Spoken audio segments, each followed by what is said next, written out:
like for me. Yeah, it's not rare as a view on the American right that is generally, who cares what other countries think? I would almost rather they hate us. That's really common. I didn't say that. No, I'm not That's saying what you were did. saying. I want to see a poll on that. Do you have a poll on that?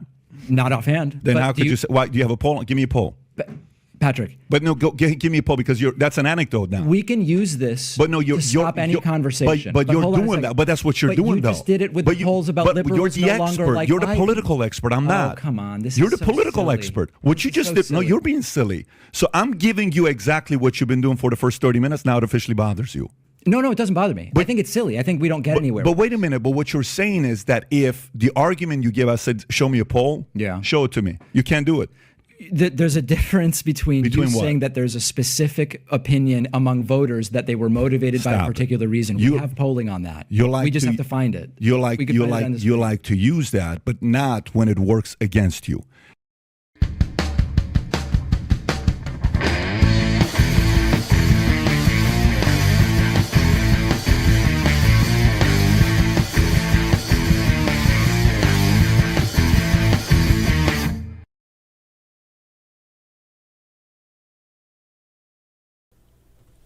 Hello, guys. Whoa. Oops. Volume's up a little loud. Hold on.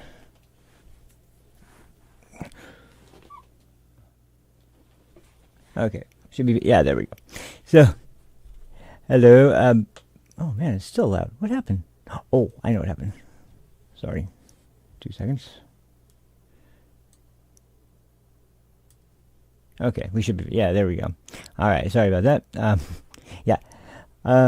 Once again, got a little rushed this morning because clips are, I'm trying to get these things before they come in, but I always catch something that's like, oh, I gotta include that. I gotta. So it always ends up taking me a little bit longer than I expected because I gotta get the clips right. As a matter of fact, I just finished getting one rendered right now, but I made it. So there you go.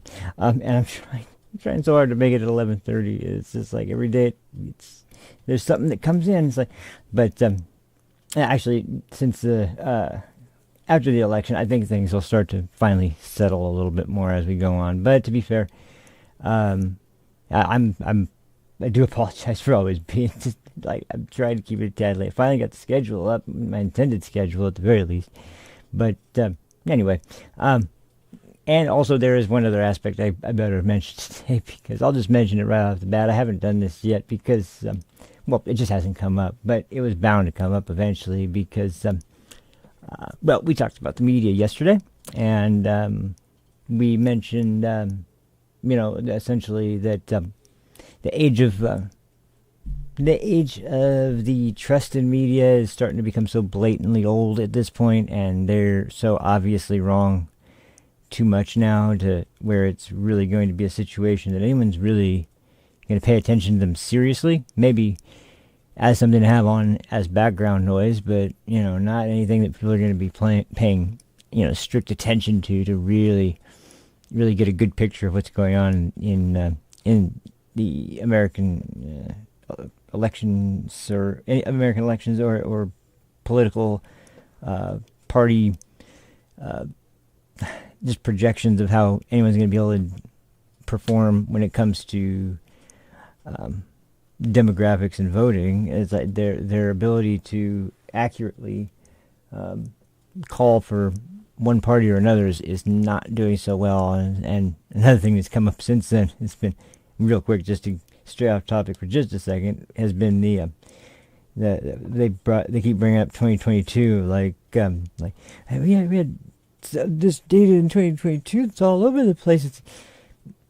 It's like no matter what is happening, it's like we got to have Trump be involved somehow. It's like, well, okay, but that's the problem. 2022, Trump wasn't on the ballot. He endorsed some candidates. Everyone in the media was particularly saying, "Oh, that's not going to mean as much as it used to mean, though." Now, and maybe they were right. Maybe they were right, but he wasn't. The point is, he wasn't on the ticket. When Trump is seriously running as a candidate, they still can't accurately call it in the polls. That's the problem. But you can't, not even to mention the fact that like trying to compare the midterms in general to a actual presidential election is just, you're going to have massive differences in the first the turnout is going to be massively different. There's going to be way more people in a actual presidential election versus midterm election. It's just going to happen that way no matter what. And secondly, it's going to be based on, more than anything, how much, as we saw in the midterms, how much the sort of leaders of the party want to actually invest in the candidates, because that famous line from Mitch McConnell's, it was the quality of the candidates, sort of just basically stating that, yeah, a lot of our candidates sucked. And like, wow, that's a hell of a statement for the Republican leader of the Senate to be saying, but there you have it. But anyway, since then, I didn't go into this yesterday, obviously, because we were talking about that, but the media. But I mentioned the future being much more directed towards independent. Whoops! I didn't mean to open this. Let me stop this. Okay, here we go. Oh, you wouldn't hear that because my volume isn't on for good. That makes things easier. Give me 2 seconds. Let me just close this. I'm sorry, I had to trim a clip, and I don't want this on in the background. So, okay, there we go. We're going to talk about today something that's close, but not exactly the same thing. And that is what happened with YouTube and streamers and everybody who's in the political sort of scene for live streaming and political videos and things like that. Because when it comes to social media, there is also a sort of issue going on there where if you pay attention to like this, one thing I noticed this election season was something very different as far as what do you call well, on mainstream news, there were a lot of debates involving streamers and YouTubers and anybody who makes online social media content. There's a lot of debates with people like that, and you get to see sort of their general demeanor and their attitude and their perspective on display. And I'll just say it right up front, it's something that really I can't help. It's annoying as hell, because they really are not. They're just as bad faith as anyone in the Democrat Party, especially some of the more like progressive type people that are always making these radical statements that are just so far removed. Like basically the embracing of sort of radical extreme leftism that is just like to a degree that makes people go, what the hell are you talking about? And a lot of it they'll deny, but a lot of it they will stand by. Is one of those topics, that comes up that they have to kind of deny, but they won't fully deny is the whole women and men's sports thing. And you see or men and women's sports thing. That the other way around, that's not as big of a problem. But you'll see when it comes to those things, they'll admit that that's not good, but they'll always downplay like, oh, that's not nearly as big of an issue. That's just not happening anyway. Blah, blah, blah, blah. It just blows my mind when I hear the arguments made. That's like, who was it? It's Dan Bongino. Is it Dan Bongino? Or was it Tucker? Somebody had this quote. I have to figure out and try to remember who it was, because this is a great quote. I think it's Dan Bongino. I think it's Dan. But the quote is, it's like leftists will take a position and they say, that's just not happening, but if it were, that would be a good thing. Like, that's basically like what they would say. Like, that came up in reference to like Drag Queen Story Hour. That was one of those things where it was like, that's just not happening. But if it were, abortion in third trimester, that's another one that's really good. It's like, it's not happening on a massive scale. But now, I'm not for restrictions on women having control over their bodies. And they won't ever come out and say, so you're for partial birth abortion, you're for abortion on demand at any time, even up into the moment of birth. Like that, they'll avoid saying anything like that, but they'll just say, "I'm just for women having control over their bodies." At some point, you're going to have to just say what your actual position is, and in clear terms. You don't have to do it in terms where you mention, because I know what they don't want to be in there. They don't want to be in there up until the moment of birth. They don't want that part in there at all, which is, you could just say, like, "I'm for women having an abortion at any time they feel it's necessary." That would sound like less, but because it's already in the context of, making it sound as bad as it is, they really just can't come out and do that. And it's just, they dance and dance and dance. It's like watching Mayorkas testify. It's terrible. It's just, but anyway, we're gonna, now here's the thing. I'm getting into dangerous territory here, I know, because I just started, and not to mention I'm never on time anymore. Well, never was. So, I don't know how much me ragging on these people might be shooting myself in the foot, but I can't help it. I can't help it, because I was watching this clip from guy I've mentioned before, a black conservative perspective, Greg Foreman. Love his channel. Just mentioning, he's been covering the fallout, obviously, from the election, and mostly it's been focused on mainstream media and their meltdowns and such, which of course has been funny as hell to watch. But I just saw a video from him not too long ago where he touched on one of my personal favorites, David Pakman. And you can probably catch the sarcasm in my voice, because no, he's not one of my favorites. And if you could tell from that opening clip, you can kind of see why the guy's insufferable. Everything's relevant when he talks about it, but if you try to, sort of use the same game against him, he doesn't like that. I can't tell you how many times I've heard him use the phrase, "I don't know if this subject is going to be productive for us talking about this anymore, so let's just move on to the next." Like, as soon as he starts to have trouble defending or debating or arguing for his particular position, he just immediately goes for that line, and that's just his quick pivot line to go into another subject where he thinks he's going to be able to get the upper hand. So it's sad, it's stupid, but once again, the fact that anybody would hear that and actually take the guy seriously, just for me, it's like, okay, you guys should be able to see. Ooh, man. Okay, should be able to see,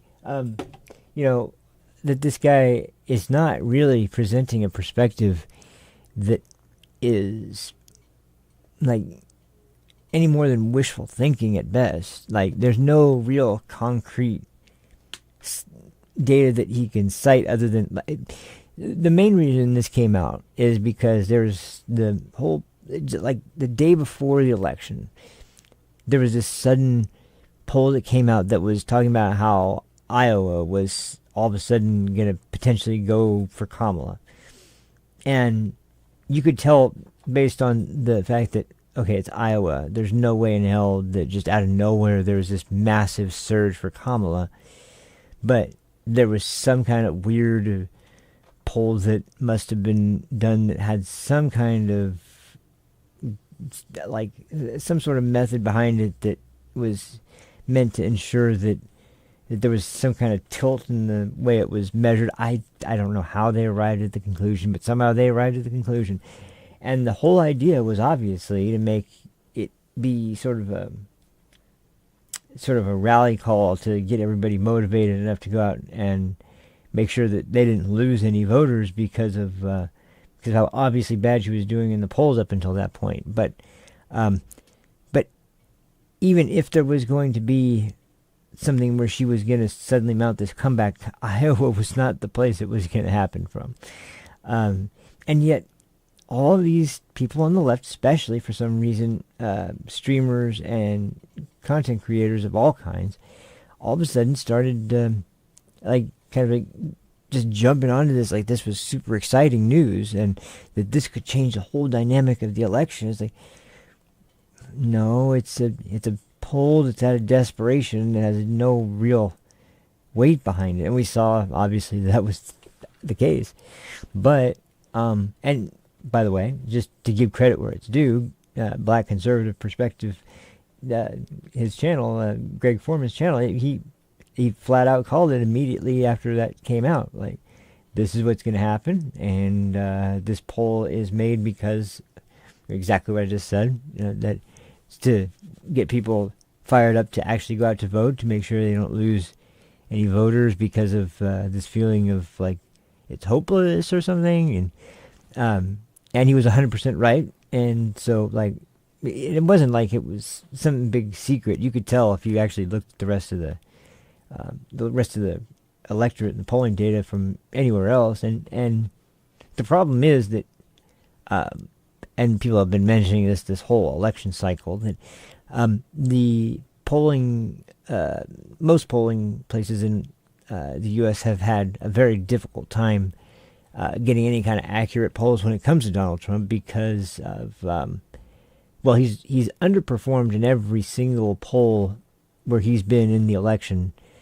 He's been in the actual, in the running for something, and so they've underestimated how well he's going to do, and it always ends up being a situation where when we come to election day, there's a big surprise of all of a sudden, wow, there's no way, nobody saw this coming. Well, it's because of two reasons. Number one, the general media attitude and dismissive nature that people in the media have towards Trump. And then the other reason is really because it seems that a lot of people that are for Trump either are people who are afraid to come out and just say to anybody that they're voting for Trump because of their concern over their job or their friends or, whatever social circles they're in. There's an issue where they think maybe that they'll be, kind of cut out from their own friend circles or communities or their job or whatever. But then there's also another reason, which is it's kind of funny, that they just have no respect for people in that kind of, except for a handful. There's a handful of people who are pretty honest and down the middle with the polling, but they're very few. And even if it's for the right, that the polling place may be skewed. No matter which way they're skewed, it doesn't really matter. They have a bias one way or the other, and most Trump voters really are have pretty much just nothing but disdain for these kind of people, so they don't want to even talk to them. So it's hard enough to even get them to be in a position where they can even ask them the question, let alone collect the data on it. So those are the main two reasons why it's been hard to poll for Trump voters before an election. But on the flip side, we noticed this cycle because of the fact that, number one, Joe Biden had been dragging the party down for quite a while. I think at that point, everyone in the media and everyone in the actual, the campaigns, people that were involved in the campaigns on some formal level, were really just struggling every day to say, yeah, Joe Biden is completely fit for office. There's nothing wrong. He's totally fine. He'll be able to run for a second term. He'll be fine. And they kept running with it. But by the time they got to the debate and he kind of just was exposed, everyone finally got exposed to exactly what was going on, and they couldn't deny it anymore. You could tell that they were just like, come on, just give us somebody else. We can't keep talking about this guy. We gotta switch. And I think this is just my guess, but I think that it was kind of obvious that as soon as you had anybody else, just somebody else, that a lot of the people were just like, okay, finally, okay, we can get behind this person. Okay, may not be ideal, but oh look, you got Obama's endorsement. Oh, look, we got Michelle Obama's endorsement. We got Hillary's endorsement. We got everybody's endorsement. Okay, great. Let's go with this. And so momentum and enthusiasm and everything for the campaign starts to finally pick back up. But it was such a jolt to the system that it got people a little too fired up. And you could see that through the DNC and the sort of momentum that they had as they went in. But coming out, it just slowly started to die off, slowly, more and more and more. That as we got closer and closer to the election, things were about to nearly the same place as they were when Biden was the nominee. I think a lot of places were desperately trying to find, like, we got to find something, anything. We got to get people, because this whole Hitler thing is just not working. It blows my mind too that was their solution for so long, was that we just got to keep ragging on him. We just got to keep whatever the most horrible thing we can say about the guy. We just keep going with that. Just keep going with that. The most horrible strategy you can use, because once again, everyone's pointing out constantly that this woman has no platform. She has no policy. She has nothing she's offering. She's got a policy to apparently start price controlling grocery stores. Man, that's a real winner. And then we also have this $25,000 whatever the hell loan forgiveness for first-time home buyers. Man, okay, great, awesome. Then the real estate markets are going to start charging $25,000 more for the real estate. Okay, that's really going to help too.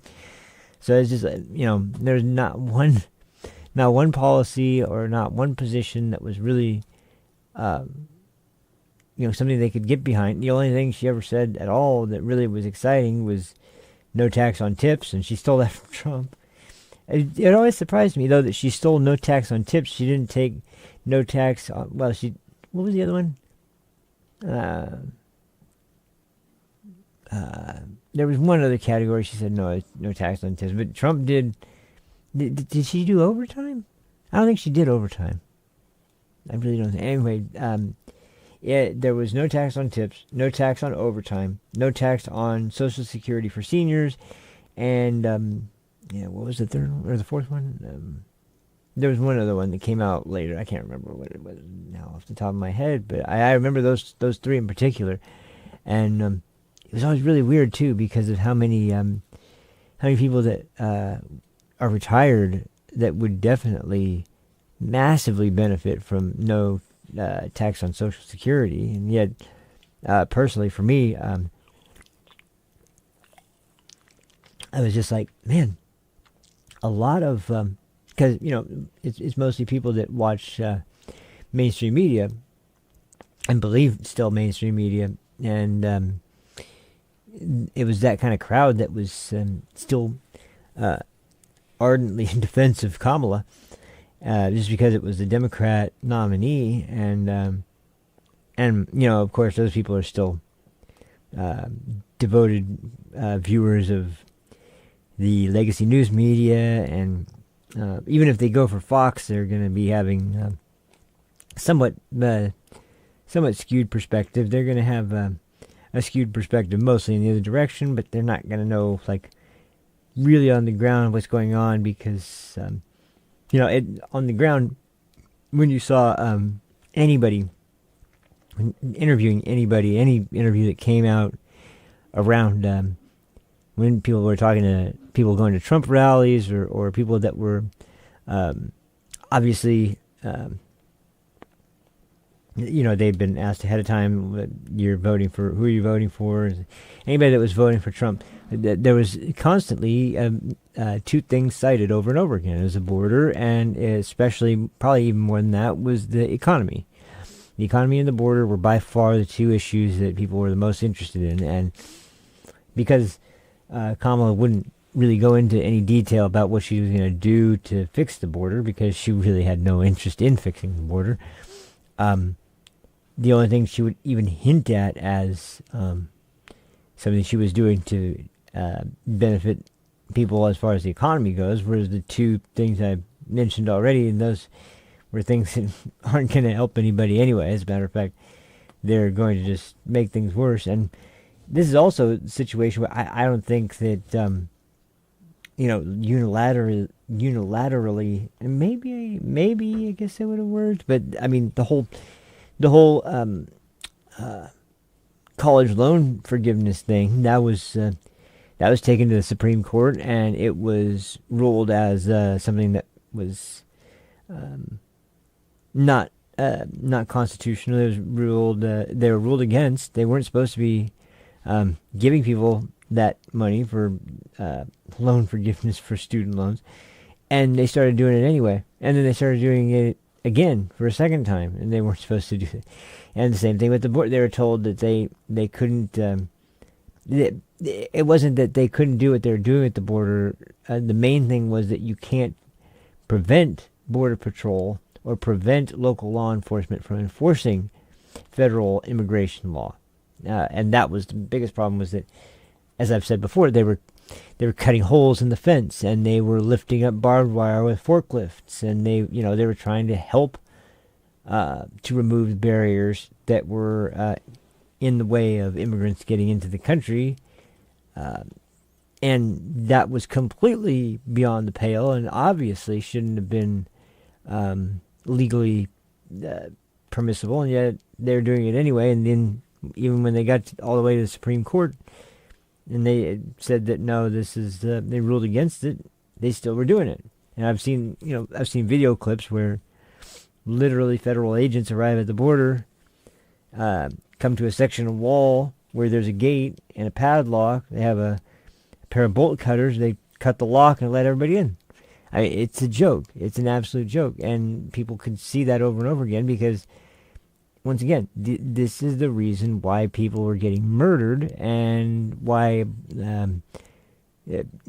people are getting raped in broad daylight in the middle of a park in a major city in the United States, and nobody does anything. Nobody can do anything. It's just it was insane. It was sick, but that's just, once again, the policies that they are trying to push are so exciting to people who know nothing about law, or know nothing about how something like that is supposed to progress as a piece of legislation or whatever, and they just didn't care. They didn't care, because who cares about that conservative court? Who cares about what they have to say in that conservative court? They're just partisan. They're just, Trump appointed them, so they obviously are wrong. But even though we got our one Supreme Court nominee, and which, by the way, as far as I'm concerned, it's not like Ketanji Brown Jackson is any worse than Justice Sotomayor. They both are very left wing, and obviously left wing when you look at their opinions, look at their record, and what policies they stood up for. And excuse me. Oh man.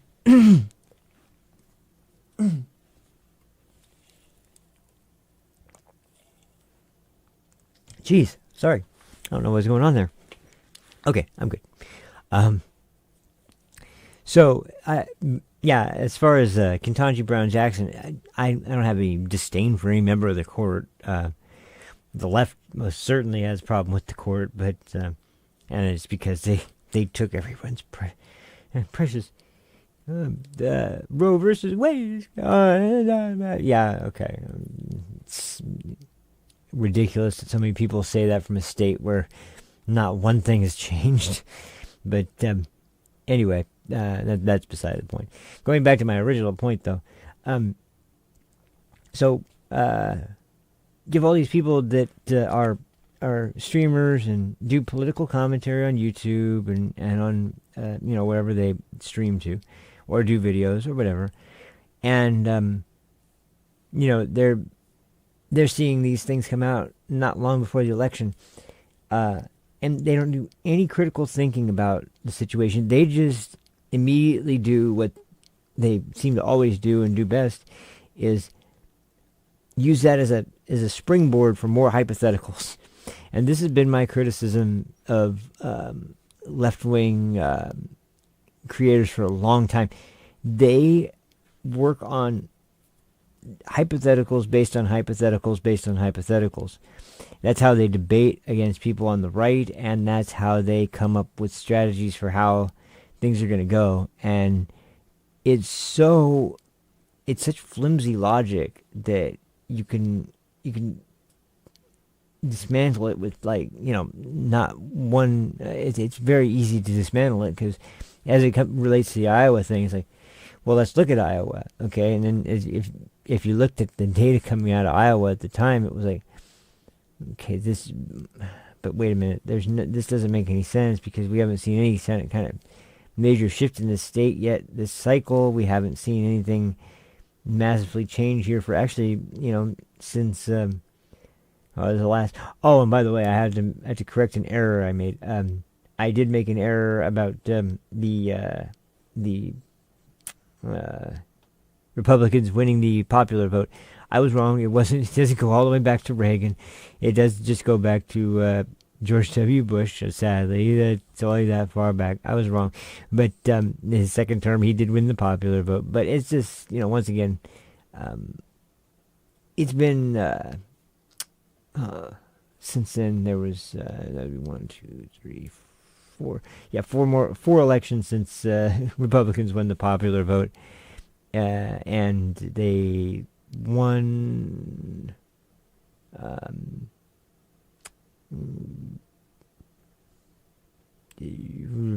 Anyway, point being that I was wrong about that. Sorry about that.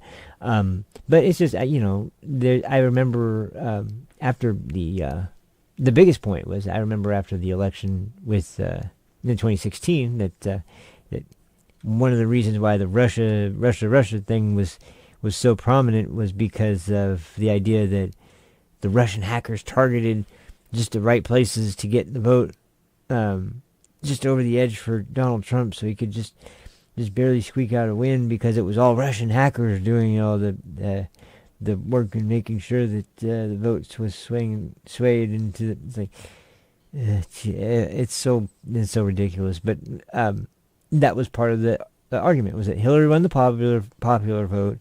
She was the obvious choice candidate for most Americans, and it must have had something nefarious to do with Russia that Trump won. It's like, or it could have just been, like I said earlier, that people don't want to talk to you, or they're afraid to talk to you because they know that you're going to just call them a bunch of names and treat them like they're racists and evil, horrible people as soon as they admit they're voting for Donald Trump. So maybe they just don't want to talk to you. It could be that. That could be the possibility. But no, let's just say it was Russia. That's a better idea. It's funny, too, because you remember, if any of you remember, Michael Avenatti at the time, who was the guy supposed to bring down Trump, and Trump fears Michael Avenatti, and yeah, he ended up going to prison for what was it, fraud? But sadly, even in his case, because as soon as he was in trouble, and people realized he was in trouble. Same as like Andrew Cuomo. It was like, oh gosh, okay, they threw him under the bus. They wanted nothing to do with him. His name was like cancer. You can't talk about that.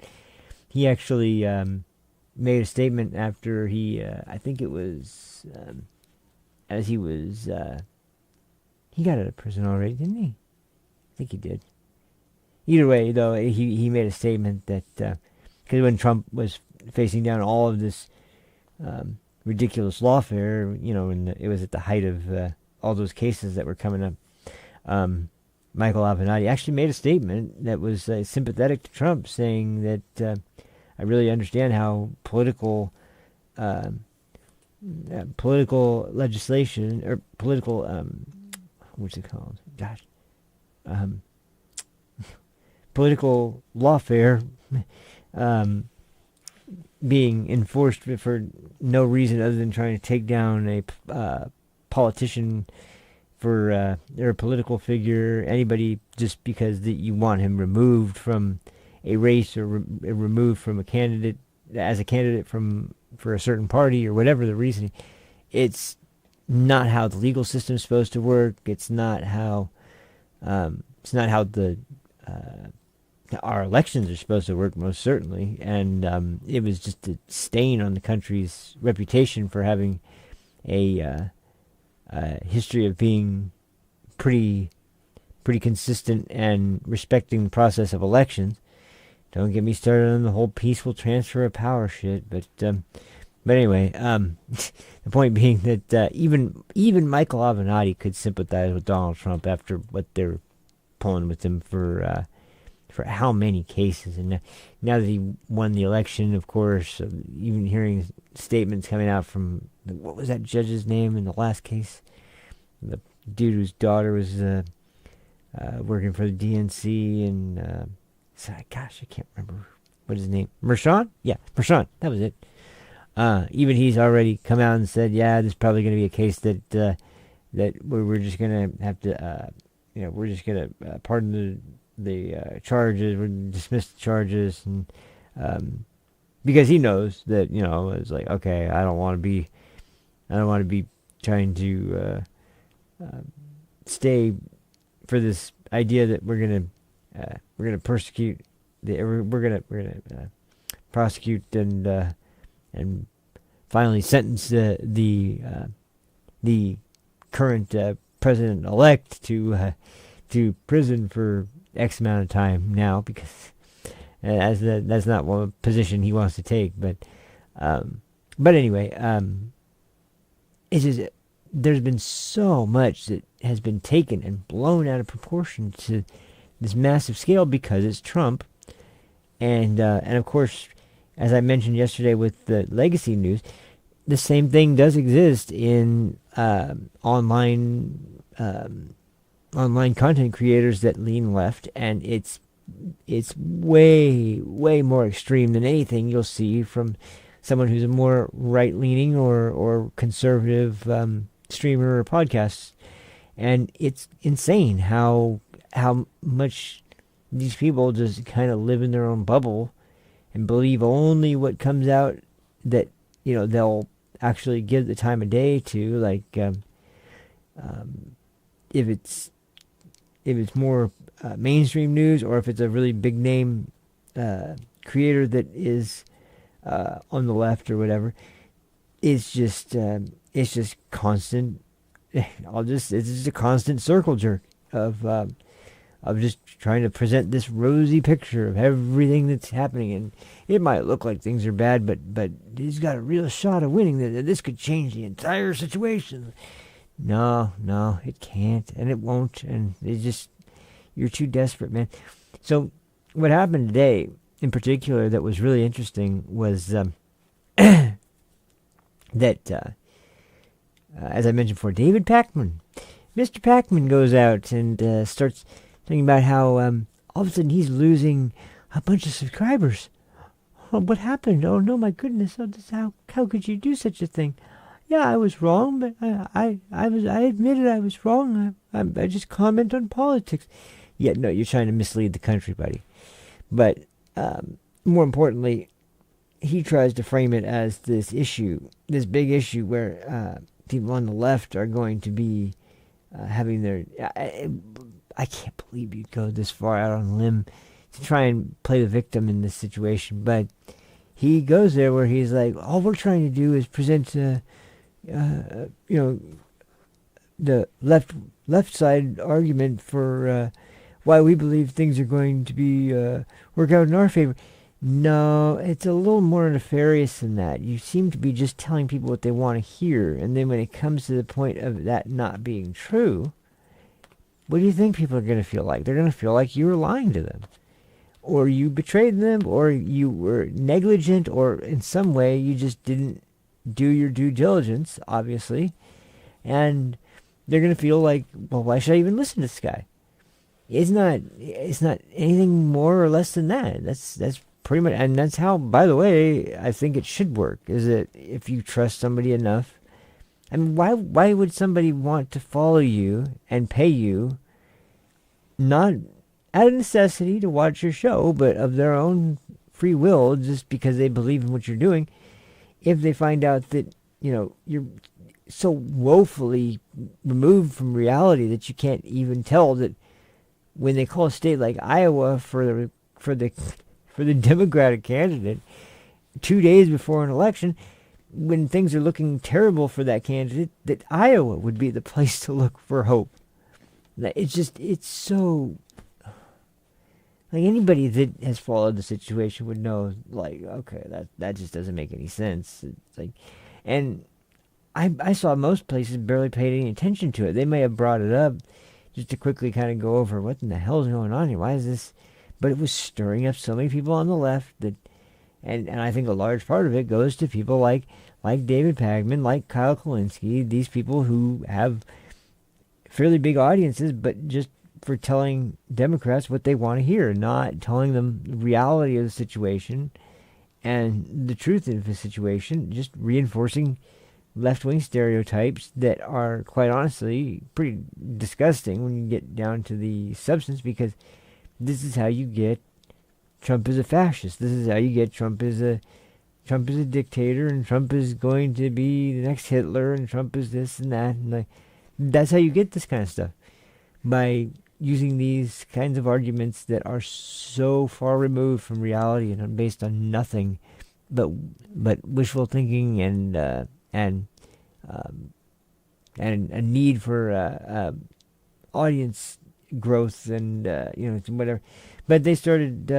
He said he lost something like 10,000 subscribers or something. Like, it was a huge amount. And I remember, and I'm going to play some clips because I have the videos of the day before the election when this whole Iowa thing came up, and I'll show you guys. This is literally how they reacted to it. We'll get to that in just a second, but just to finish my point, when you see these people, when they talk about this thing, bear in mind what I said. This is a group of people who will take something that's made as a prediction, hypothetical situation that they're talking about, but they take that, and instead of just going with what that may mean, they make another hypothetical on top of it, and another one, and then another one, and then another one, and then another one, and then pretty soon it seems like there's no chance in hell Trump's going to win.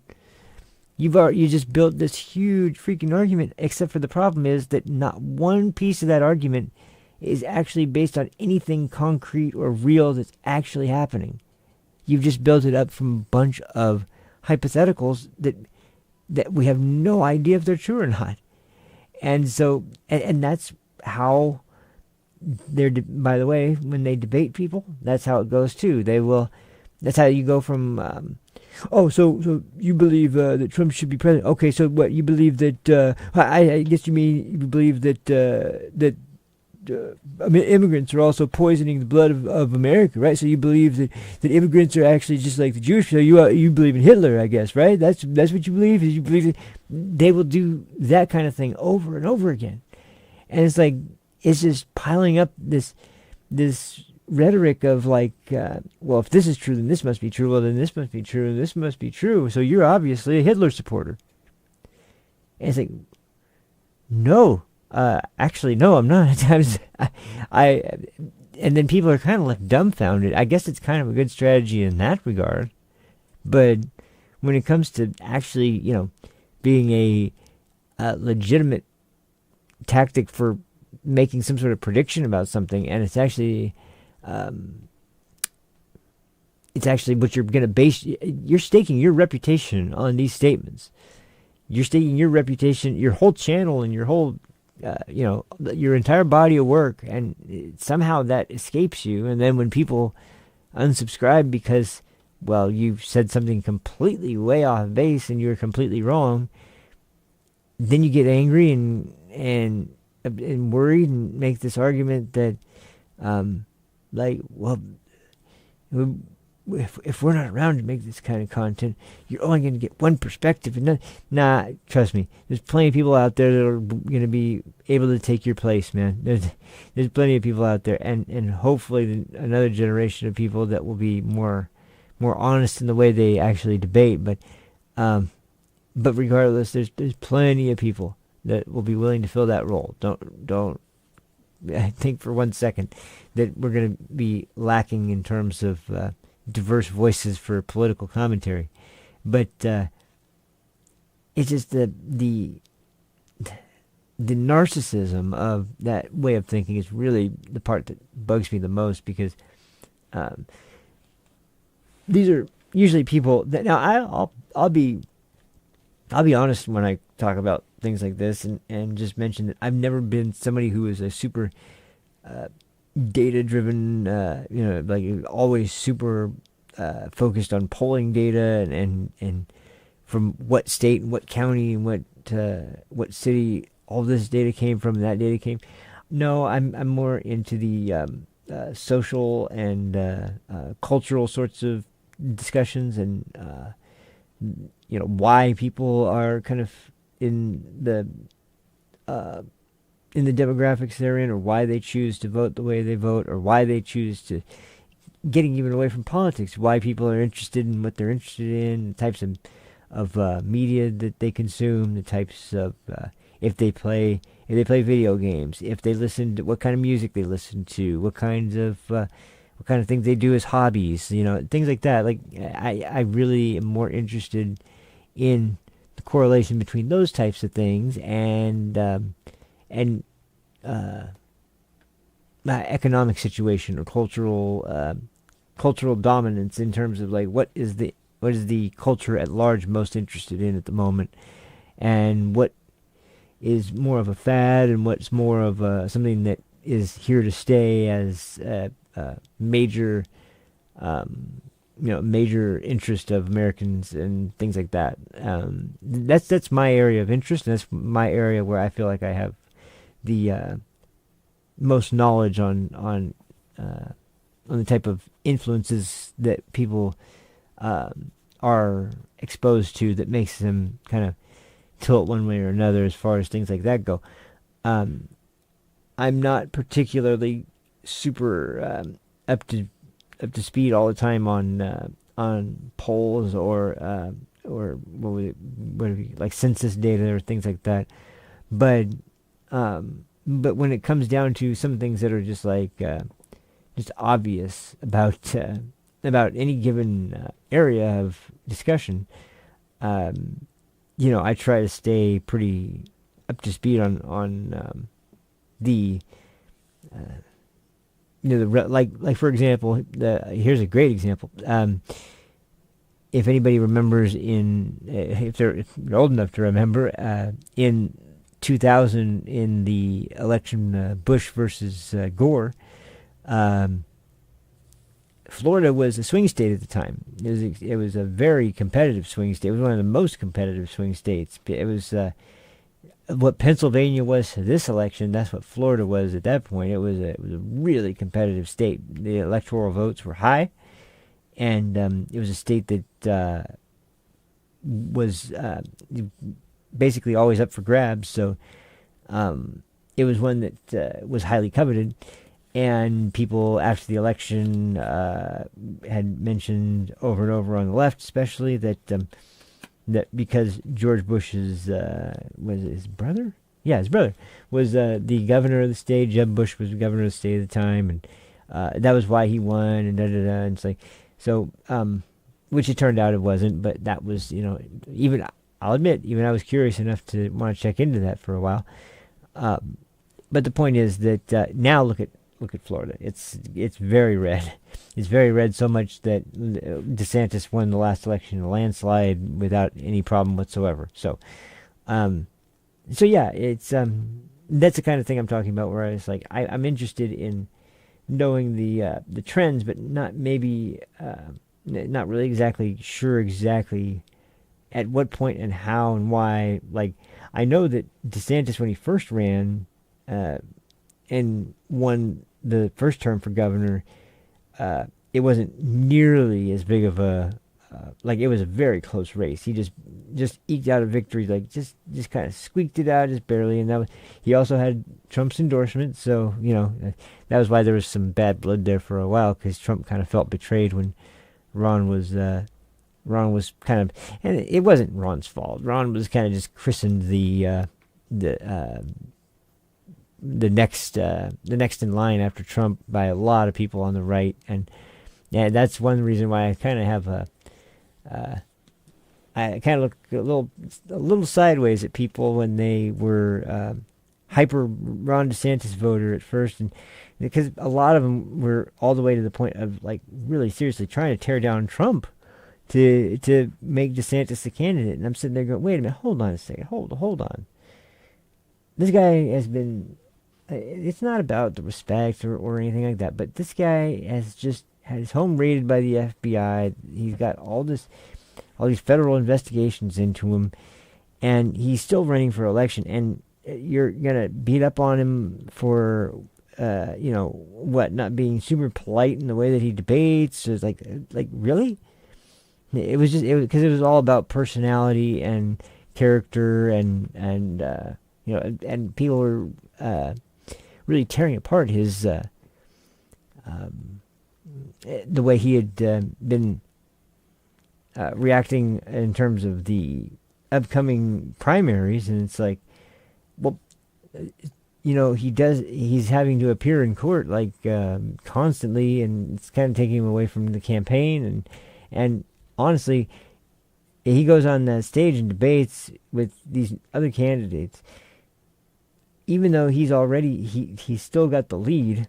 And that was what was interesting too, is that once the raid happened, a lot of more casual, not people that would typically be hyper involved in political events, but after the raid, you could tell that was that line that was crossed where it's like, nope, now you've gone too far.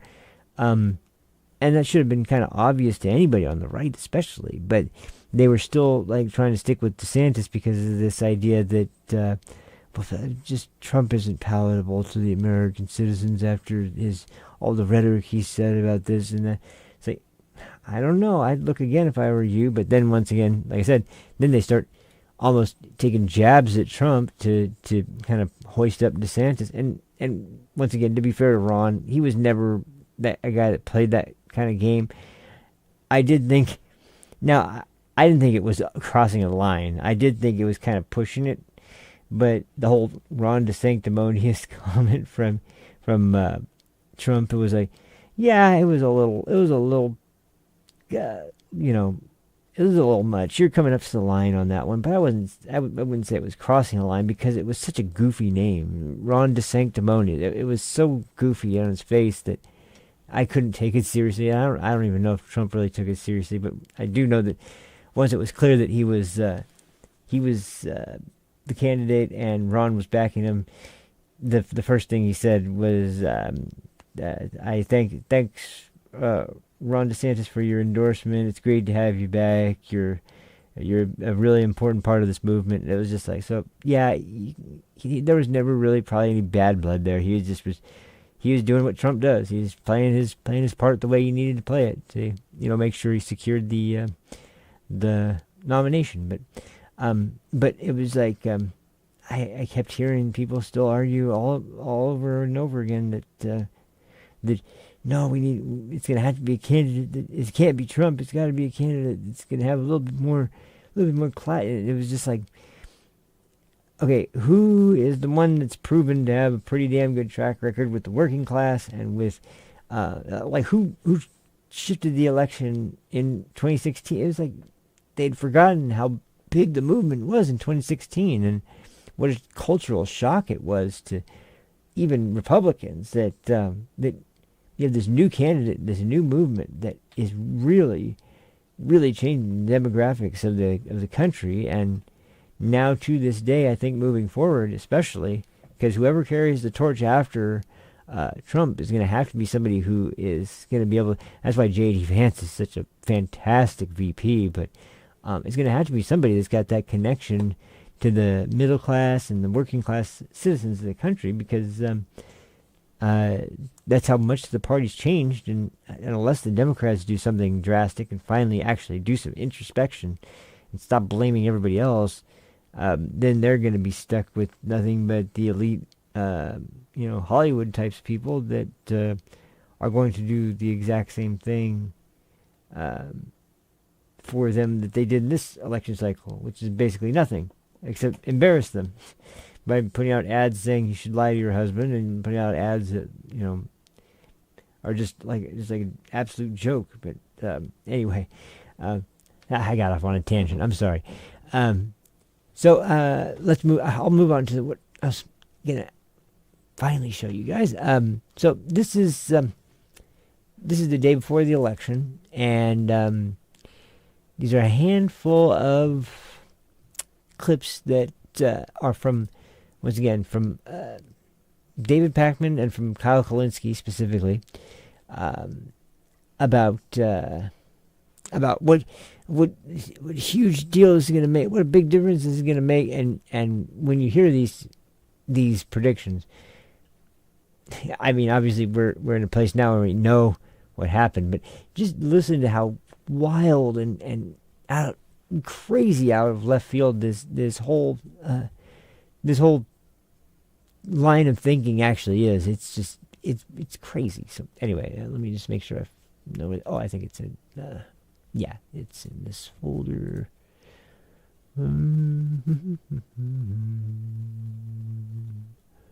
Here we go. Yeah. Okay. All right. Just a second. Let's get this tuned up. All right. Turn the audio on. Now, is this actually going to work today? Is this going to work the way it's supposed to? Or am I going to have to? Let's see. Oh, wrong one. Oh, it looks like it is. Once again, this is going, which way does it need to go?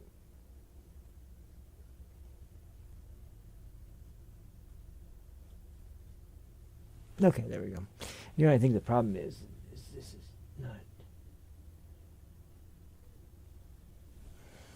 There we go. Okay, I think that's, yeah, that was what I needed. Okay. So, let's listen to these, these prophets give their opinions on what this Iowa poll is going to mean for Kamala. And I'm going to go look up what the actual result was from the Iowa Seltzer poll, and it's going to be like Trump +9. Like somebody's, the first tweet I saw, it said Kamala +3. I'm like, nope, that can't be right. I gotta fact check that. This is just a rando Twitter account. It can't possibly be right. It is right. 3 seconds later, they started talking about it on CNN. Wow. Oh, CNN. Nobody could have seen this strong of a result for Kamala coming out of Iowa. And again, that is for the other states, they got to be in panic mode right now, bro. Because a poll like this means it without a doubt, a very comfortable victory for Kamala is on the table. The major pollsters, who are supposedly the most reputable, herding, which means basically punting and calling it 50-50, right? Or 1 point up here, 1 point down here. They don't mention that. And they also don't mention there is an entire cottage industry of Republican pollsters whose sole job is to pretend like Republicans are up way more than they are. Right? Now, to be fair, people say, well, those pollsters were the most correct in 2020. But what they don't tell you is they were the most incorrect in 2022, which is more recent, when everybody and their grandma said there was going to be a massive red wave, a historic red wave. All those pollsters said, the biggest red wave you've ever seen. And it wasn't. It was barely a red trickle. Democrats massively overperformed. Okay, so if you have one cottage industry of like 10 different pollsters that are right-wing hack pollsters who are lying, and then the reputable pollsters are just punting and calling it 50-50, it's giving you a misleading picture of a super close race, or if anything, Trump is slightly up.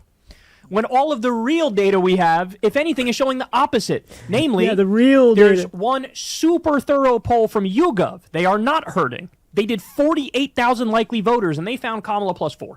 Likely voters. The Seltzer poll had Kamala +3 in Iowa, a state she should be losing by 10 points.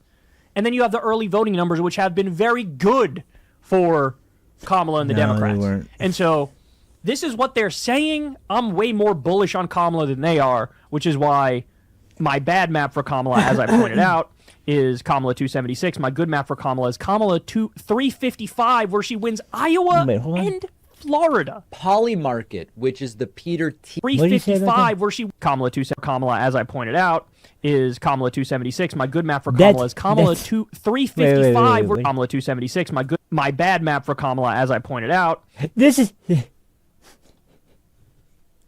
So he says this is bad map. This is bad map for Kamala. Yeah, this is the bad one. Yeah, wow. Man, man, you are just straight down the middle, bro. Just straight down the middle, man. Oh, man, you're just calling it like you see it. That's your bad map, huh? We all know what the actual result was, right?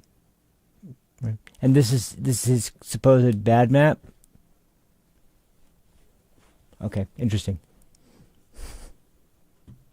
And look at the good map is just not even worth talking about. But let's just laugh at it. Is Kamala 276? My good map for Kamala is Kamala 355, where she wins Iowa and Florida. Yeah. Poly Oh, market, man. which is the Peter Thiel associated prediction market, has it for Trump by roughly 62 to 38.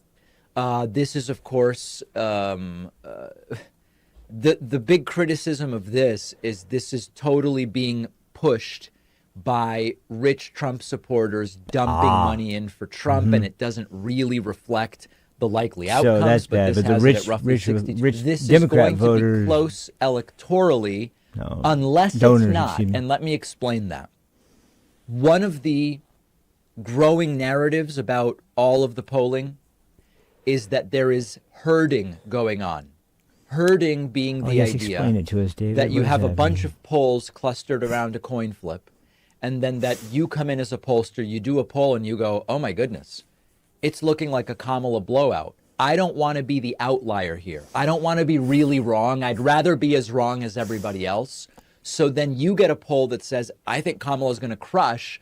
And you say, well, let me adjust some of the crosstabs and the methodology and the sampling and the weighting so that my poll ends up looking just like all the others. And then the next poll comes in and does the same thing. So there is a possibility, if rationalize that this. theory is convincing to you, there is a possibility If it's that convincing this to you, is not close. If it's not close, If it's it's not tough to close. imagine Trump blowing out Kamala. It's easier to imagine Kamala Harris blowing out Trump. okay. So you see what I mean by like that is he can make the argument that well I specified that this was all hypothetical and I specified that this was based on all polling that was done in the case of the potential for this to happen. Yeah, cut the weasel words and let's get down to actually what you said. You said that, you got this, you always have to introduce some kind of new concept, so let's roll with it, this herding concept that, there's this belief that people are going to, they see this poll, they don't want to be that far off, so they change their methodology to make it. Yeah, okay, all right, let's if that's your theory, okay, fine, but once again, the idea that you don't even take into just dismiss entirely out of hand, just dismiss it without even discussing it. That we've seen twice in 2 elections. Even if you think that the 2020 election was on the level, which is ridiculous on its face anyway. But let's just say that you think that that's the case. That we saw historic levels of voting in that election that we've never seen before, and gee, I wonder why. But besides that, the point being is that we're not seeing numbers like that for Kamala at all, period. And yet we're seeing, certain levels for Trump. And if we go to the Electoral College victory and what you need to get there, in the way that polls have been conducted, and as I said before, the 2 things that make it really hard for Trump voters specifically to be polled accurately, and you add on to that, once again, the fact that a lot of these pollsters come from, media organizations that already have that left-wing bias. It's like, I think what is far more likely is, like, if you had a poll, like, nobody's going to be embarrassed. Nobody's going to be embarrassed to show up and show a poll in the left-wing media if it's heavily skewed towards Kamala for any reason, if you could justify it. If it was for Trump, that's a different story.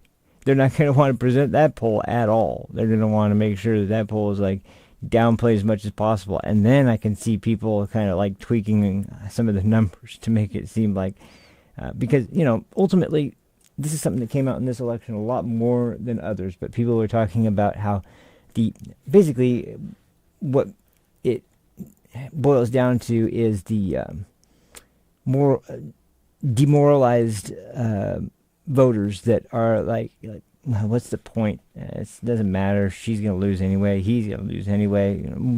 Whatever it is that people are leaning towards. And when you see a poll that's just so negative, and you see another one that's so negative over and over and over again, the polls are going to be so demoralizing that it's going to make people feel like, what's the point in going out to vote? Now, Republicans essentially were having to deal with that the entire season, because there was definitely a sense of, especially after the shooting, after the first assassination attempt, especially, that, because the news, leftist news organizations still to this day are still saying, well, we covered that. It's like, yeah, you covered it for a day. You covered the shooting of a former president and the current presidential candidate, which now is president-elect, for about 24 hours. Then you went back to calling him Hitler again. I mean, what? How is that in any way justified or even or balanced at all of, weighing the potential results of the election? It doesn't make any sense. You're going to try and say that, yeah, we covered that. Yeah, you covered it all right. And then you went right back to, and another strange point of that is that, like, they refused at every turn to ever freaking say that maybe our rhetoric has something to do with it. Maybe calling him the worst words and names we can think of is, not exactly the best idea when the man just got shot in the ear and could have had his head blown off on television, because we've been calling him literally a dictator that's like, and these people know what they're doing.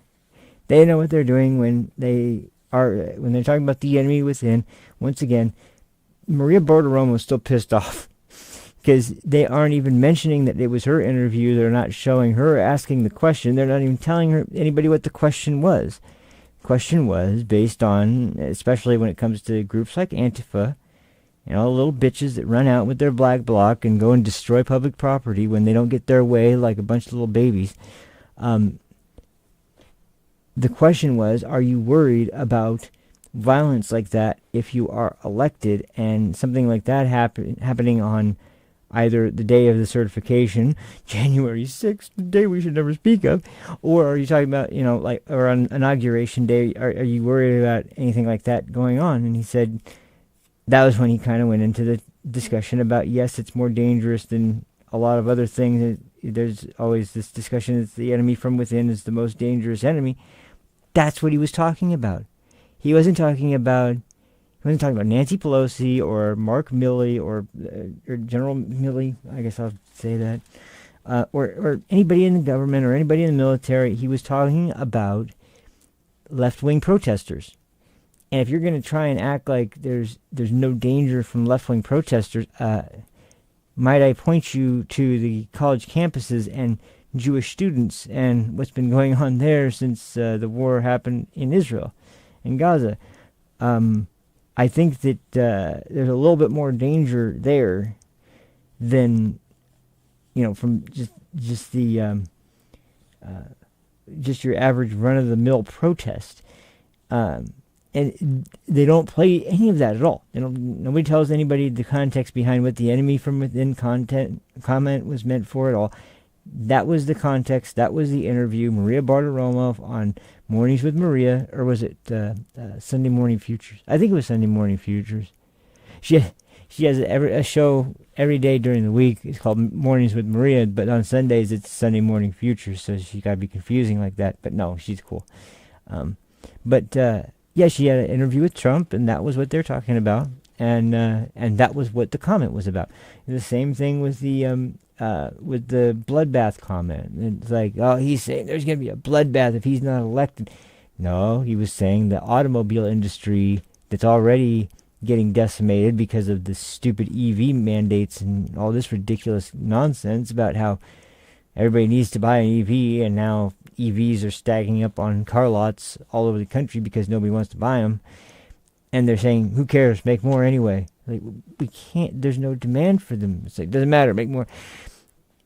He's saying that's going to be a bloodbath if that continues, because the automobile industry in the United States is going to completely go under, and we're going to have to import all the vehicles that we sell. And it'll be a bloodbath for American manufacturers, which it would. But they don't want to talk about it. Like, they don't want to provide context. They don't want to tell people what it's actually about. The same thing with going all the way back to the good people on both sides comment. It's the game they've been playing since he was first sworn into office, and well, even before that, since he started running. Although, at least at that point, they were treating him more as just a kind of a joke than a serious threat. Now they treat him as a full-on serious threat. Threat to democracy, democracy is over. Well, it'll be interesting, because I've noticed how quick they are to meet, and don't think for 1 second that this is them actually conceding the election or being gracious about the election results. Because trust me, there's still some shit they're going to pull. Jamie Raskin, once again, has stated that he's not going to certify the election on the 6th because Trump can't be allowed to take off. Like, they're still going to try and pull something, I'm sure. But once again, point being that if you're going to lecture everybody about the importance of democracy, and democracy's on the ballot, and democracy is going to be destroyed if he takes the office. Well, he already was in office. They never. It just makes no sense. He was already president. He left. He's coming back. Now, he wasn't had. They didn't have to drag him out, as I've said before. They didn't have to drag him out by force of law enforcement or military or National Guard. He left of his own free will. So, as far as like peaceful transfer of power, I'd say that's pretty peaceful when he voluntarily leaves. And you can argue if you want with your ridiculous, stupid arguments about how, well, that was just because of January 6th. No, I don't think that was just because of January 6th.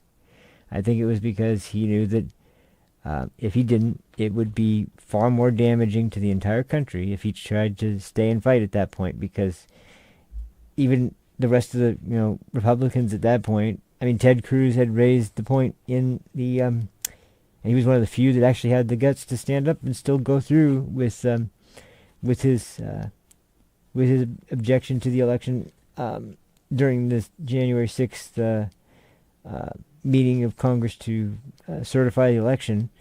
Brought up how the irregularities based on the voting, and on top of everything else, the circumstances of voting based on COVID led to a situation where there was some very questionable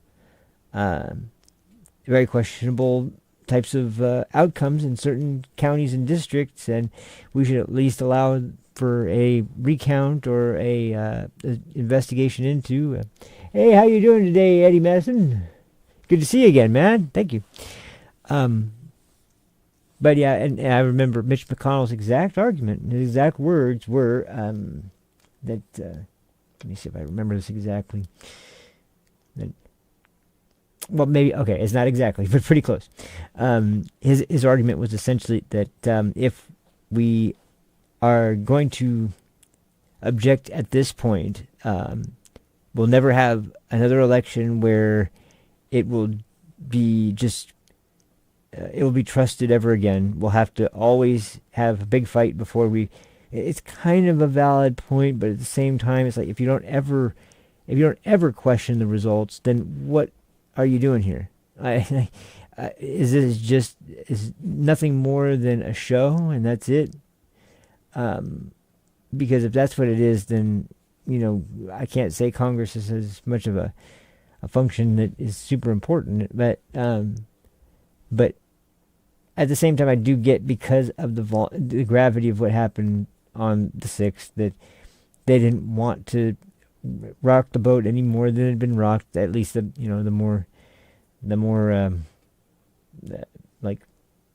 more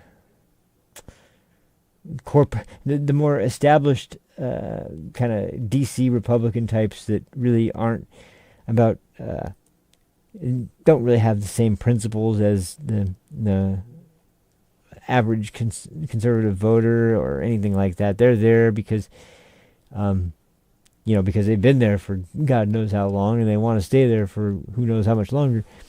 But regardless, point is that the argument was made. It was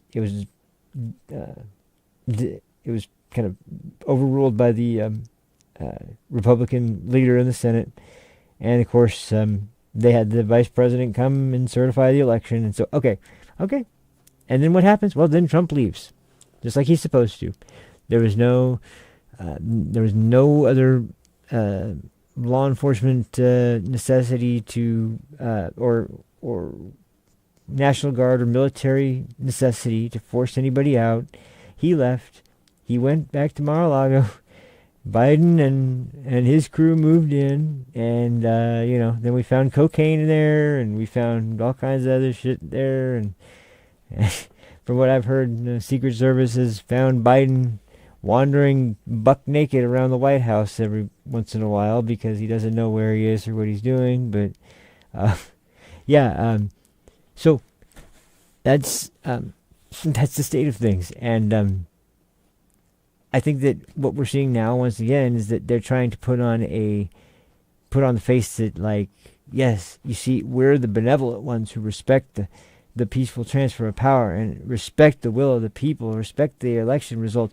Meanwhile, they're already cooking up exactly what they want to say and how they're going to argue this time that he pulled it off, and it's going to be with the help of, who knows, maybe it's China this time. I don't know. They'll come up with something as to why the result this time was illegitimate. But it's just the idea that the left is going to be the noble ones, when what have we seen since Trump was first elected, and what do we continue to see to today?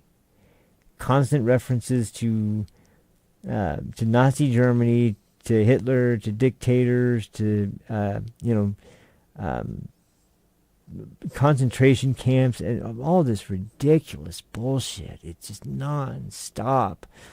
And I think that it'd be best to, if anybody on the left has their head on, if they just were to just swallow their pride for just enough to say, all right, guys, just, it's not gonna be the most comfortable, but he only has one term.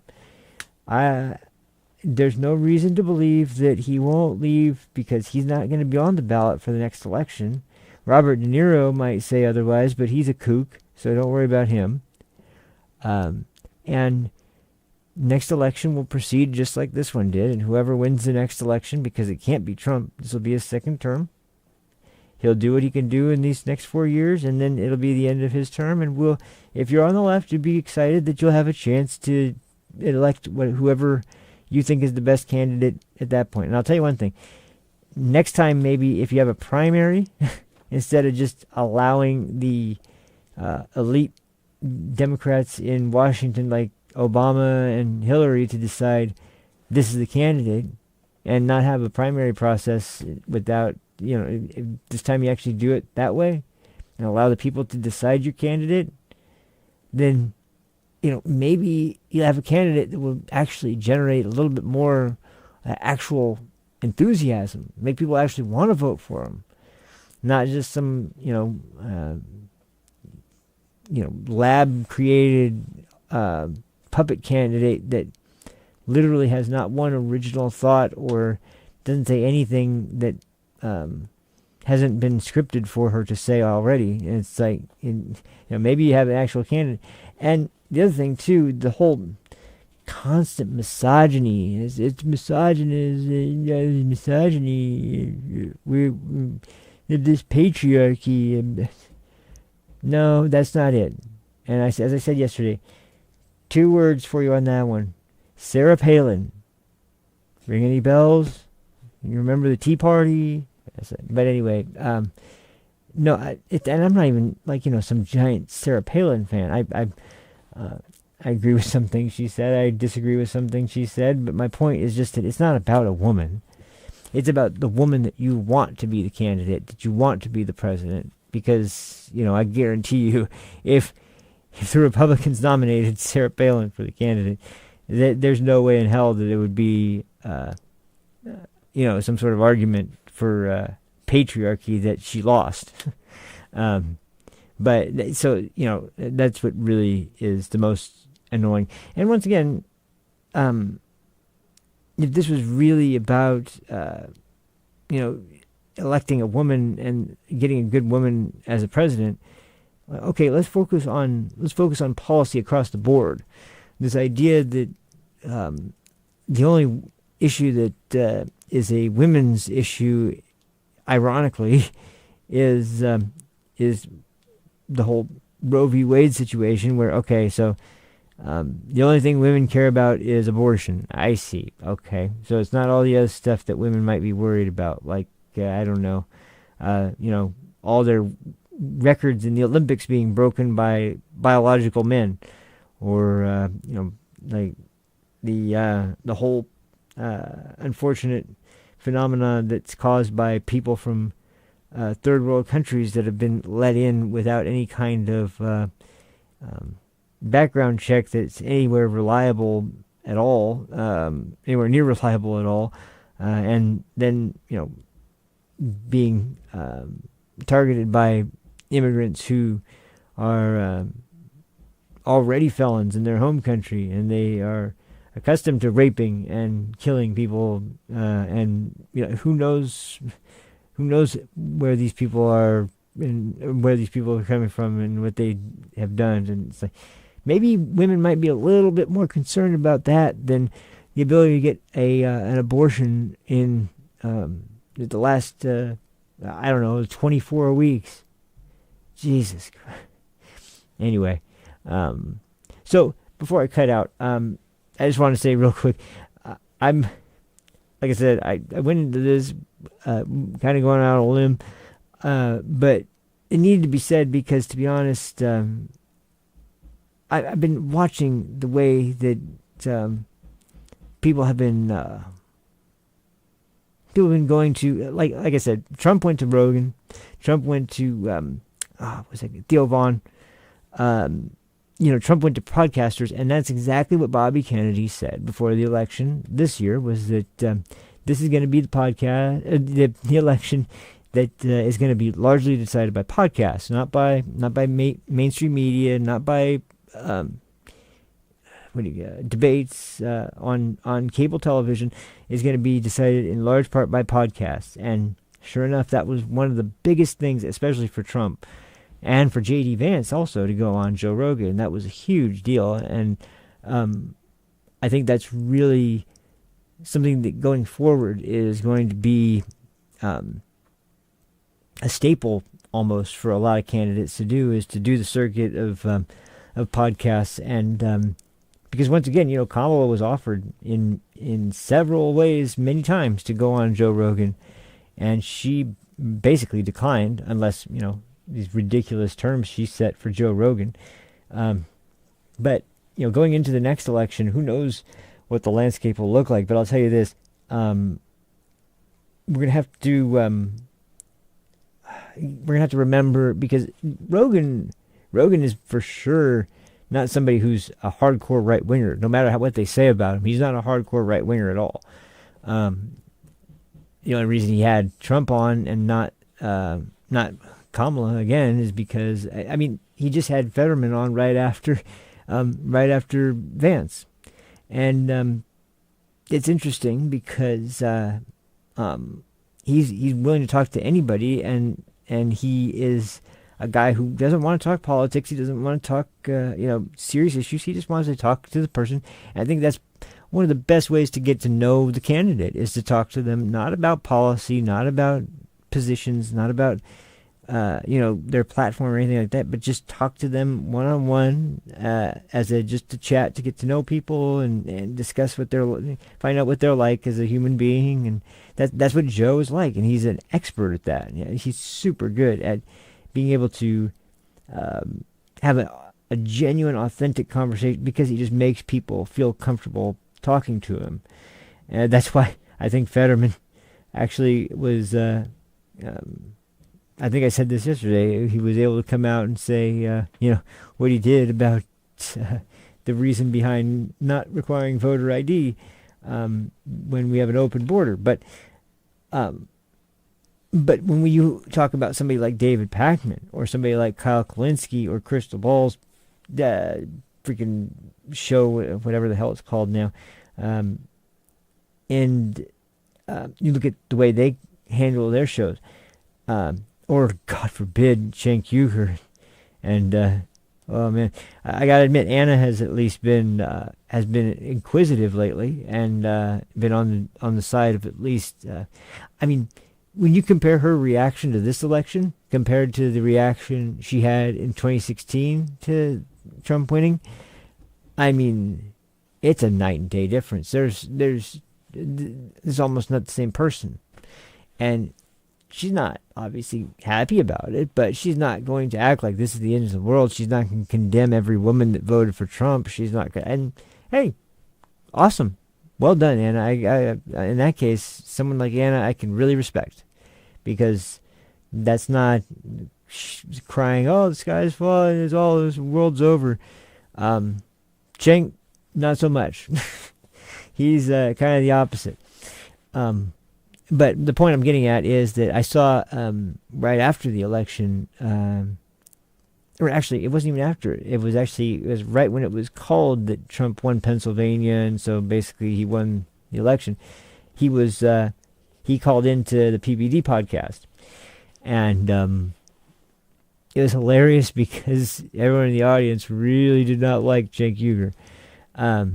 But they were willing to hear him out, and they were willing to listen to him. They might have booed, to make sure that, but I mean, they shut up. As soon as Patrick said, "Hey guys, quiet," they quieted down. They let him say what he had to say. I would doubt that a lot of those things would happen if you were. Now maybe I'm wrong. I'd love to be proven wrong. So show me how I'm wrong. But I don't see a leftist podcast or online live stream show of any kind that has a left-wing leaning sort of host and especially left-wing leaning audience, or especially more than anything a progressive leaning audience, that would have a fair and open and honest discussion with any candidate on the right. It would be nothing but a dog pile. It would be it was like when Vivek or Laura Trump recently went on the Breakfast Club. Good Lord, with because the problem is, like, here, when you got I'll just say it, when you got Charlemagne the Fraud, who has no problem asking, why isn't anybody covering the fact that Trump is a dictator? Trump is going to be a dictator. He says he's going to be a dictator. Dude, okay, before you say what people said, watch what happened. Don't just listen to MSNBC's cut. Don't just listen to CNN's chopped up version. Find the interview and listen to what the guy said. Okay? Don't listen to these accusational statements. Listen to the actual statement made in context, and then decide for yourself. I don't believe that you could listen to what was actually said when Trump said he's going to be a dictator on day one, and then followed with, by the way, that I'm going to sign order to close the border and finish the wall, and I'm going to drill, baby, drill. And then I'm not going to be a dictator at all after that anymore. That was what he said. It was obviously a joke. It was obviously meant to say that On day one, the first couple of things I'm going to do is I'm going to make sure that we close the border, we finish the wall, and we start drilling for our natural gas and oil again, which, by the way, was what led to our energy abundance during the Trump administration and why we were able to become a net exporter of energy. That was what was one of the most major reasons why we were flourishing under the Trump administration, and why during this whole time under the Biden administration, the inflation has gone crazy through the roof because we spent a bunch of money. We stopped all like actual, like relevant drilling and fracking for oil, and the whole. Don't even get me started on the whole permits thing. That was more wordplay by leftists in Washington to make you believe that they were doing everything they could to unleash American energy when it wasn't even close. But yeah, that was the quote. That was a quote. Other than that, Trump's never said anything else about being a dictator on day one. So as far as anything Charlemagne may have said that, why aren't you guys talking about this? First of all, they were. In fact, they were nonstop talking about how he was going to be a dictator, and how he was looking just like the Nazis in 1939 when they went to Madison Square Garden, which, by the way, was not even Madison Square Garden as we know it today. It was a different building.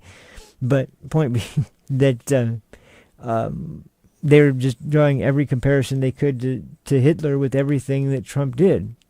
And that wasn't enough for Charlemagne. So overall, my point is this.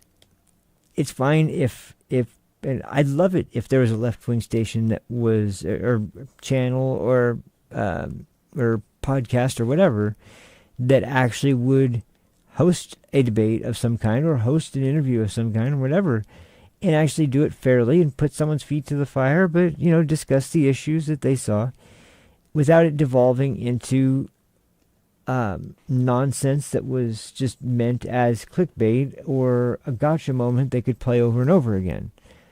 And so I don't trust them really to do that yet, but I'd love to be able to trust them at some point and see somebody on that side. But if there's any kind of sign from David Pakman and Kyle Kalinske, it's not going to be guys like that, because they're going to take any kind of sign there is, regardless of how authentic it might be, and run with it just to give their audience some false hope, but some hope nonetheless that their candidate's going to win. But yeah, it doesn't matter if it's true or not, just as long as they give them that hope. So anyway, that's my piece. Now I hope I haven't pissed anybody off, but that's just the reality of what's going on right now, because as I watched these people whining about how people are leaving their channels and not subscribed and not paying for their subscription anymore, which, by the way, is something you have to earn. It's not something that's just given to you. Sorry, David. You have to actually earn that money, not by and you just showing up and putting your pretty face on camera is not. It's not enough. You actually have to, be consistently able to give people an honest telling of the facts, whether they hurt or not. So telling them that, Kamala has a real shot of winning Iowa just a couple of days before the election, only to find out 2 days later that, oh, no. In fact, you're not even close. Yeah, no. I can see why people wouldn't want to pay you anymore if you're that misleading. So maybe earn that trust back, and then you won't have any reason to complain. Or don't, and just expect that it's going to be handed to you and become the DSP of politics. That's the kind of binary choice you have in front of you. But anyway, so that's my piece. And I'm sorry for going on and on about this, but this is really, it rubbed me the wrong way, and I was just sitting there thinking, man, I went on about the mainstream news yesterday. I really have to be fair and make sure I don't leave out the radical leftists that go the independent media route too, because they're out there. And by the way, I'm sure they'd call themselves this, and I've said this before.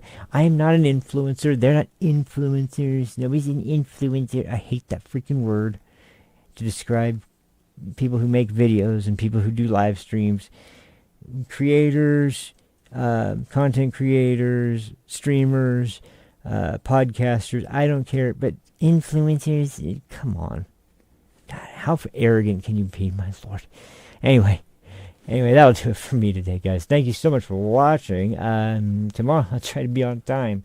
But as I said, things are great. I've actually, thanks every one of you. I've been motivated to keep going as a real strong, serious attempt this time. And I'm not gonna quit, but I'm just been surprised at, like I've said before, it's not much. For me, this is really big, but it's not much in the grand scheme of things. But to each and every one of you that's been giving the show a chance, thank you guys so much. I really appreciate it, because I'm really I'm doing the best I can to get them out as soon as I can. But even though I've been late consistently, I'm really trying to make it. But to those of you who have shown up and checked out the channel and checked out the videos, and even if you didn't like what you saw and you left, that's fine. But thank you so much for showing up. I really appreciate it. It means a lot.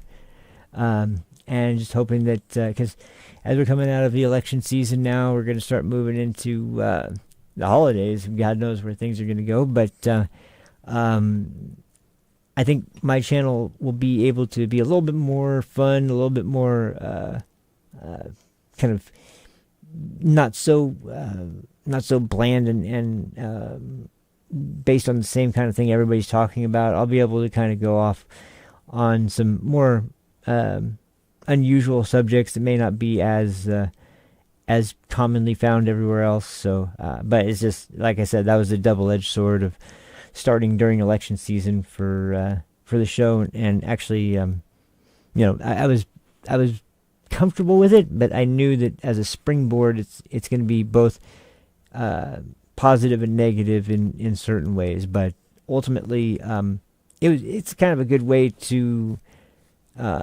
Looking back, it allowed me to get my feet wet in a subject that I was comfortable talking about and was following closely, and not have it be a time where nobody's looking at any new channels or new content or anything like that. And so it was a good time to start with just a general show that I was just presenting. But as we go on, I'll kind of try to start moving in a direction that will be, I'll still have the same kind of, I mean, it's pretty obvious. You can tell probably quite a bit of my political and cultural standpoints in a lot of ways based on what we've talked about so far. But we'll really get down into the nitty gritty of things and some of my other interests and things like that once we get out of the political season and we start moving into the more general time of the year. So, but until then, once again, these first couple weeks have been just a lot of fun in general, and I hope you guys have enjoyed them, because I've really enjoyed bringing you these episodes. So hopefully I'll see you guys in. Well, I'll just put it this way. Thank you guys, and hopefully I'll see you guys on the next couple in the next couple weeks, because we'll be all over the place most likely. But once again, thanks again, guys. So we'll see you tomorrow. Tomorrow's Friday. Yeah, tomorrow's Friday, and so we'll have a couple more days. Just so you know, I did put that. I have settled on this, on the schedule now, so it will be 11:30 to 12:30 Pacific time, and that is 2:30 to 3:30 Eastern. So once again, I forget what it is in Europe, just because I know I do have my friends across the pond still that some people are still watching. So thank you guys. I think. Well, you guys obviously know. So if you've been here, you obviously know. So you can expect me around then. But everybody else, thank you so much for watching. I really appreciate it. And I will see you guys tomorrow. Until then, take care of yourselves. Have a fantastic afternoon. And see you tomorrow. Peace. I can't read it. There's no words on it. Okay. There's no words there to play